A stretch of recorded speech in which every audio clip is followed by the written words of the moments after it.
Buenas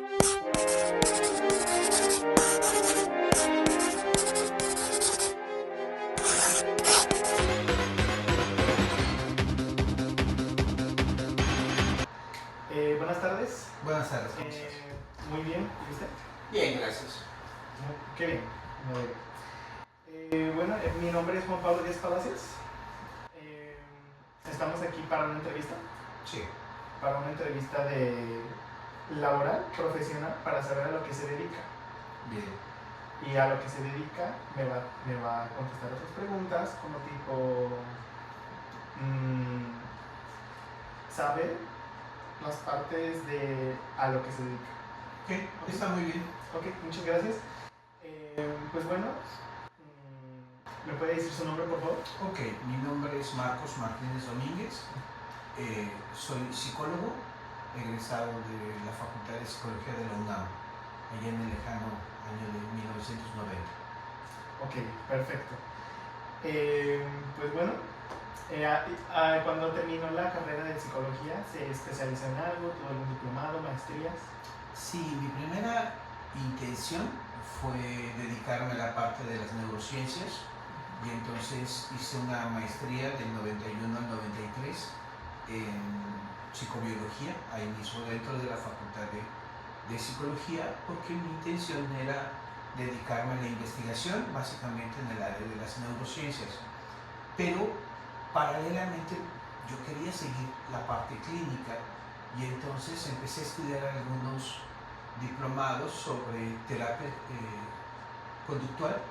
Me gustaba mucho toda esta parte del condicionamiento y entonces estudié un poco sobre condicionamiento y en aquel entonces estaba prohibido algunas áreas, sobre todo de la parte cognitiva, todo lo que tenía que ver con el bloque socialista, pero tuvimos acceso a algunos textos y le agregué la parte cognitiva. De pronto me vi trabajando con conductas y con cogniciones y después me dijeron que eso era terapia cognitivo-conductual y dije, ah, genial, yo trabajo eso. Ah, ok, perfecto. Entonces usted ahorita está ejerciendo Sí. en psicología clínica, enfocado en cognitivo-conductual. Sí. Ok, perfecto. Pues bueno, primero que nada, le voy a hacer las preguntas. ¿Qué? Y pues la primera es, ¿qué fue lo que le motivó a estudiar psicología clínica? O sea, ¿para qué eso? A ver, ¿quieres saber cómo empecé a estudiar psicología cuando salí de la prepa o por qué dedicarme al área clínica en específico? Clínica en específico, por favor. Ah, ok. Bueno, mira, cuando estaba yo en la facultad, allá en el quinto, sexto semestre, en la facultad uno tiene que elegir materias. Y las materias que yo elegí son las áreas de las neurociencias. La cuestión es que en los últimos 3 semestres nosotros tenemos que llevar 15 materias y el área de neurociencias solo tenía 8. Era todo lo que cumplía en aquel entonces. Ahora ya es mucho más amplio el área de neurociencias, pero en aquel entonces solo había 8 materias de neurociencias y yo tenía que completar 15 materias, entonces me puse a pensar en qué otra área necesitaría cumplir para esas materias y decidí que fuera en clínica. El área educativa, laboral no me llamaba la atención, el área experimental no era tanto lo mío en ese momento porque yo sentía que tenía que ver más con el cerebro que con condicionamiento en ratas. Entonces me dediqué esas 7 materias extras al área clínica y me encantó. Y entonces fue donde me di cuenta que tenía que o dedicarme a una al 100% o dividirme en dos y dedicar una gran parte del tiempo al área de investigación y otra parte del tiempo a la parte clínica. Y tomé esta segunda decisión. Dediqué 7 años al área de neurociencias, a hacer investigación y en mis ratos libres, que era básicamente los viernes en la tarde y los sábados todo el día, me dediqué a la parte clínica. Ok, muchísimas gracias.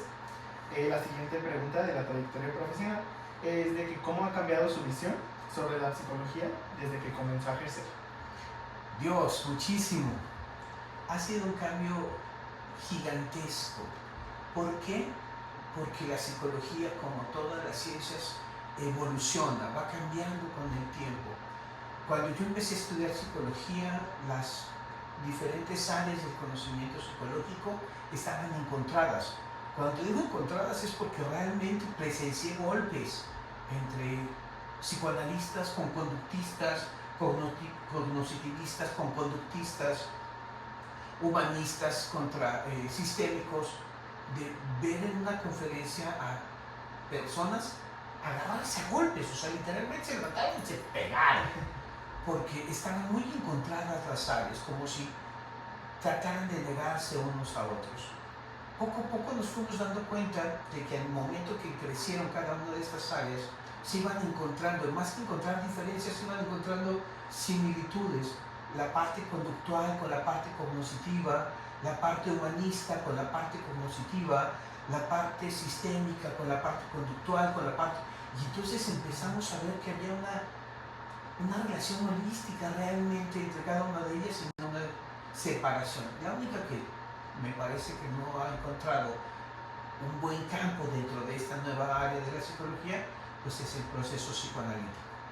Ok, muchísimas gracias. Ahora van dos preguntas más de la práctica clínica. Sí. ¿Con qué tipo de pacientes trabaja más comúnmente? Ok, fíjate que a mí llevo en este trabajo aproximadamente muchos años, 33 años trabajando en la parte clínica. Y en estos 33 años he tenido pacientes de todas las variedades, de todos los tipos, con características tan disímiles. He tenido temporadas donde he visto niños que llegan con TDAH, que después de trabajar te das cuenta que no tienen TDAH, realmente es reducible el número de niños con TDAH. He tenido pacientes depresivos, he tenido pacientes con problemas de interrelación personal, pacientes con problemática familiar, pacientes con drogadicción, alcoholismo, y en la actualidad, los últimos 4 años de pandemia para acá, lo que se ha incrementado mucho es el número de pacientes con ansiedad. Entonces, ahorita el 70% de mis pacientes presentan ansiedad. Tal vez sea porque es muy popular, es conocido, se habla de muchos síntomas por ahí sobre ansiedad. La gente no termina de entender qué es la ansiedad y entonces algo sienten raro y entonces es ansiedad. Y vienen aquí con ansiedad. Aunque a cada paciente se le determina si realmente tiene ansiedad o no. Pero todos llegan con la misma idea de que tienen ansiedad. Ok, muchísimas gracias. La siguiente pregunta de la práctica clínica, de cómo maneja los casos a los que siente que no está logrando del todo, o no ha estudiado mucho. Sí, a ver, normalmente yo manejo estrategias cognitivas para cada uno de mis pacientes. Cada uno de ellos, primero, yo no trabajo diagnóstico, yo no hago diagnóstico, porque me parece que el diagnóstico es una limitante en la determinación de los pacientes. Yo trabajo sintomatología y entonces trabajo con los síntomas de mi paciente. Cada paciente presenta síntomas diversos, por eso me parece más importante trabajar el síntoma que un diagnóstico. Entonces, cuando voy viendo que mi paciente no está evolucionando en el conjunto sintomático, entonces cambio la estrategia de acercamiento. Cuando yo te digo que soy terapeuta cognitivo-conductual es porque así crecí. Como te comenté, yo empecé a ejercer conductismo y cognitivismo antes de que apareciera la TCC. Es algo muy curioso. La cuestión es que también me he dado cuenta que muchas estrategias humanistas o muchas estrategias sistémicas o gestálticas son muy útiles. Y cuando empiezas a indagar te das cuenta que tienen un bagaje científico bastante importante. Entonces digo, ok, este paciente no está funcionando con estas estrategias, entonces traigo otras estrategias y trato de trabajar con ellas.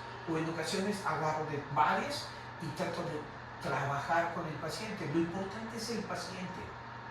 Él es el que te determina el ritmo de trabajo, la forma de trabajo, la estrategia de trabajo, las técnicas con las que vas a trabajar, él te las determina.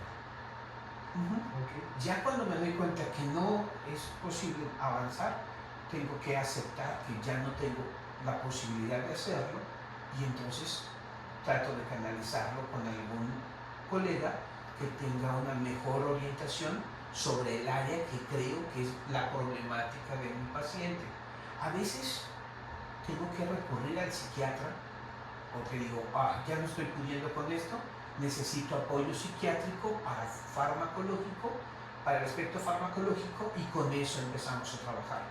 No siempre me apoyo en el psiquiatra, pero tengo en mi celular la lista de 3 psiquiatras a quienes puedo recomendar dependiendo del poder adquisitivo de mi paciente y dependiendo del grupo sintomático, es que me dirijo a uno u otro psiquiatra. Ok, muchísimas gracias. La siguiente sección es Sí. de ética y límites. ¿Cómo establece límites profesionales con sus pacientes? Es muy importante. Lo primero que tienes que hacer antes de entrar a un consultorio y lo que tienes que hacer cada determinado tiempo es leer tu código ético. Estar bien al corriente de cambios en este código ético, pequeñas modificaciones. Cuando yo empecé el código ético me decía que yo no podía publicarme. Estaba prohibido anunciarte como psicólogo. Hoy en día todos nos anunciamos en redes sociales, ponemos nuestra tarjeta por todos lados y todo eso porque nos dimos cuenta que era muy difícil atraer pacientes si no nos dábamos a conocer. Y entonces el código ahí fue un poco flexible y ha permitido un poco más de comunicación con las personas para darles a conocer que somos psicólogos. Entonces hay que estar leyendo el código con cierta frecuencia para no olvidarlo y siempre tener que mantener el profesionalismo, el respeto por el paciente. Recuerda, lo más importante en este lugar, lo más importante es el sujeto que se siente enfrente de mí. Mi mundo se pierde, todo se borra, todo lo demás lo tengo que bloquear y lo único importante es él. Y si él es lo importante, yo no puedo acercarme personalmente a él porque puedo dañarlo, porque puedo perjudicarlo. Él ya no puede ser mi amigo, ya no puede ser un conocido, ya no puedo interactuar con él. Cualquier cosa que suceda fuera de aquí, puedo dañarlo, puedo cometer un error y provocarle un problema peor. Entonces sí tengo que mantener siempre un límite y establecer que él es mi paciente. Ahora y mientras trabaje conmigo, yo lo doy de alta, él será mi paciente. Aún después, seguirá siendo mi paciente. No puedo interactuar con él, porque si él vuelve a tener una problemática, si él vuelve a tener una necesidad, sabe que cuenta conmigo como su terapeuta, no como su amigo, porque no somos amigos, ¿de acuerdo? Entonces siempre mantener ese profesionalismo, esa distancia profesional y ética con el paciente es lo más importante que existe. Ok, muchas gracias. ¿Alguna vez se ha enfrentado un dilema ético en su práctica profesional? ¿Cómo lo resolvió? Siempre, todos los días te presentas con un dilema ético.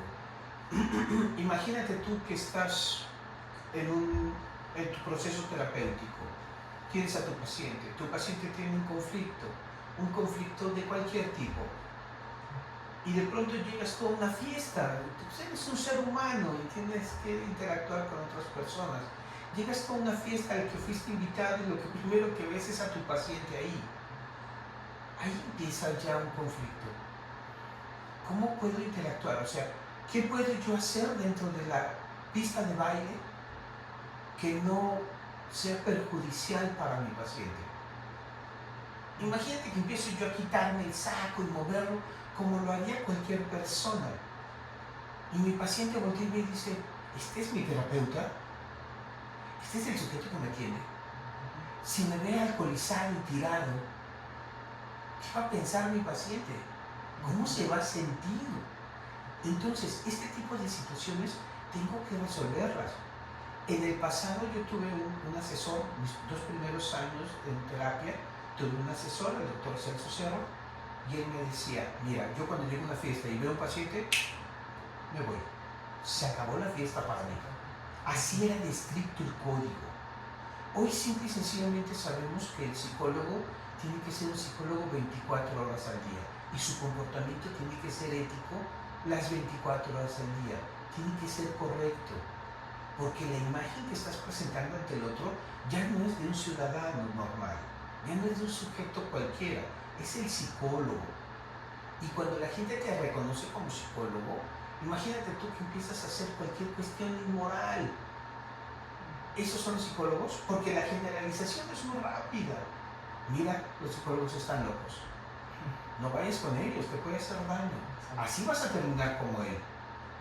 Entonces, si respetas la profesión, tienes que aprender a tener ese comportamiento moral y ético dentro y fuera del consultorio, en todas tus actividades. Ni modo, esa es la profesión. Exacto, muy bien, muchísimas gracias. Pues bueno, por último, la última sección se llama Desarrollo Profesional.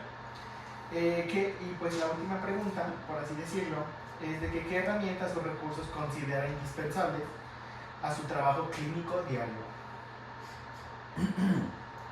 Más que herramientas, son procesos. Tienes que cumplir 4 procesos.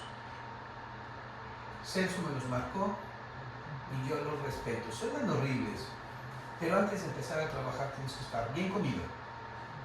No puedes tener hambre durante tu proceso. O sea, no puedes estar con un paciente sintiendo hambre. Bien dormido. Imagínate que estoy con mi paciente y empiezo a bostezar. Va a decir, oye, si no te interesa mi vida, me voy. ¿Qué muestra es de respeto bostezar delante de un paciente? Bien cogido, decía Celso.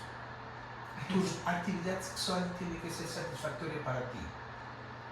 Porque imagínate que llegas con apetito sexual y llega tu paciente con una minifalda. O si eres mujer, llega tu paciente con una camisa abierta y todo galán. La forma como lo puedes visualizar puede cambiar si tu apetito sexual no está adecuadamente satisfecho. Y bien cagado. No se vale que le digas, ay, no, espérame, voy a salir a orinar porque ya no me aguanto. ¿Qué falta de respeto es eso? No puedes hacerle eso a un paciente. Interrumpir su proceso en cualquier momento que está abriendo algo. Y tú lo tienes que cortar porque tienes que ir al baño. Es una falta de respeto. Entonces, esas 4 funciones tienen que estar perfectamente cumplidas antes de ingresar a tu consulta. Segundo, cuando cierras tu puerta, eres un profesional de la psicología. Tus emociones, tus pensamientos, tus ideas, tus experiencias están afuera. Esas no importan, porque lo único que importa es el paciente. Y entonces todos mis sentidos, toda mi atención tiene que estar centrada en mi paciente. Por eso tengo que estar siempre atento a lo que dice, a lo que hace, a los movimientos. ¿Tornó los dedos? ¿Cruzó la pierna? ¿En qué momento cruzó la pierna? ¿Qué gesto hizo cuando cruzó la pierna? ¿Cómo están las asociaciones entre sus movimientos y su verbalización? Porque ahí encuentro cuando el sujeto me está tratando de mentir, cuando el sujeto está tratando de ocultar ciertas cosas, cuando el sujeto le está doliendo lo que está diciendo. Y de ahí tengo que tomarlo yo para poder ayudarle al sujeto a aceptar su propia experiencia y a reestructurar su pensamiento. Si no tomo estas cosas como importantes, entonces no estoy respetando a mi paciente. ¿Sí? Y una herramienta también sumamente importante es mantener siempre esa distancia con tu paciente. No tomar confianzas. Ay, tú que vendes helados, fíjate que va a ser el cumpleaños de mi hija. ¿Me podrías vender un helado?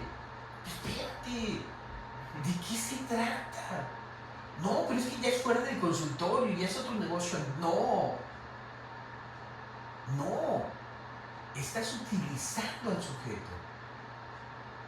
No puedes agarrar y meterte tu vida en la vida del sujeto, por mucha necesidad que tengas. Pero es que me urge un helado para la fiesta de mi hija. Pues voy a comprar otro lugar, hermano. pero no puedes utilizar a tu paciente para cumplir una necesidad personal. Ok, muchísimas gracias. Pues bueno, fue una entrevista corta, fue una serie de preguntas breves. Y pues bueno, esta entrevista tiene como finalidad saber todo lo que ha estudiado y en el campo laboral y profesional. Pues tienen también la finalidad para saber algunas cosas referente a su trayectoria. Y pues bueno, yo creo que pues por último quiero decirle que pues muchas gracias por responder todas las preguntas. Estoy para servirte siempre. Fueron de mucha ayuda, fueron contestadas muy correcto, abordó todos los temas.